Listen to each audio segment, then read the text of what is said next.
They say money is evil. That's one of the most manipulative lies in all of human history. If the fox can't get the grape, he's gonna say it's sour. So of course, people who don't have a lot of money are going to demonize it. It's less accountability for them, less work and less stress. It's easier. But what if you're built for the stress? What if you have no problem putting in the work? What if you like holding yourself accountable? First, you need to understand exactly what money is. My name is Tonio and I create content around life skills and philosophy so that you and I can achieve self-actualization. Think of that as achieving your best self in this life. And a good place to start is usually being financially stable. So that's what this video is for. If you enjoy content like this or you're just the kind of person that's into self-development, you'll want to subscribe. Subscribe, it's free value.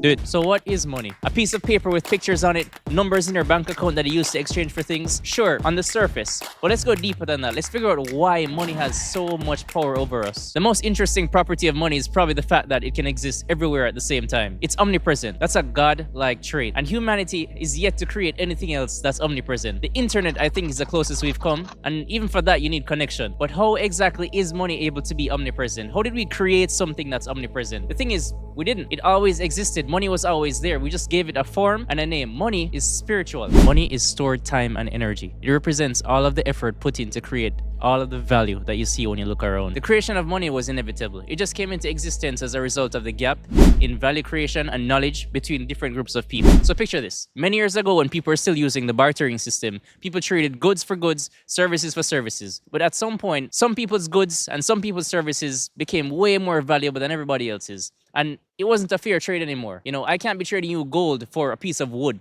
And this is where the introduction of money starts to make more sense. Additionally, some people saw ways to get more work done by outsourcing tasks to others. So imagine somebody has a cornfield. It's only one of him and a huge cornfield and he wants to reap everything, but it's a lot of work. So he brings other people in and they help him to reap the corn. And he pays them in corn based on the amount of work that they did. Imagine that this man had a neighbor who grew peppers the same way he grows corn. She outsourced her labor as well. If you wanted peppers from her, they'd have to sit and decide how many peppers are worth of corn. So what they did instead was assign numerical values to peppers and to the corn. And the people that work for each of them would get paid based on the value of the service or product that's being created. So if one corn cob is worth 3 peppers, we can assume that the people working for the corn farmer get paid 3 times as much as the folks working for the pepper farmer, assuming linear conditions and that farmer Doe is a fair man. So go where money is and you'll get some. And when you have a lot of money in your bank account, what that means is you have all the hours of the people, both dead and alive, that work to create the civilization that we live in now. It's basically all the time and energy passed on from those people to you by the universe as a reward for you creating value. Or maybe you inherited it or won it. You know, point is you have all of that money now and you can use it to create more value, not just for yourself, but for others as well. Money is a form of spiritual leverage. The more of it you have, the more control you have of basically most things. So how do you make money? Like, where do you go to get as much of it as possible? What do you do? I mean, there is no one answer to that question, right?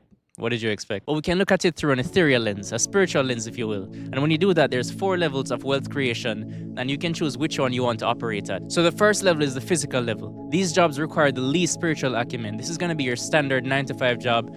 Pay here ranges from hourly wages to somewhere, you know, low 6-figure end. The second tier is going to be in management. These people have a little bit more spiritual ability. They can inspire, they can lead. They don't have to be the smartest person in the room either. They just have to have enough charisma to get everybody to come together and work on a project. Pay here is going to range from 80,000 to somewhere in the mid 6-figure range, somewhere like 300,000, 400,000, half a million maybe. The third tier of spiritual wealth creation is going to be in communication. This is like management, but on crack. You know how to communicate emotions and facts, when to do so and to whom. If there's a sales pitch, you're the one making it. This is where the millions live. The fourth and final level, imagination. This is where the billions live. Think ChatGPT, think Apple, think Microsoft, Amazon, Uber, Airbnb, anything that involves creativity and advancing the human race. This is where the universe speaks to you, giving you ideas on how to improve civilization. And if you act on said inspiration, you'll be rewarded heavily. But fail to act, and the idea will go to somebody else, because all ideas are meant to be expressed and will be. The interesting thing is society is actually structured in a way where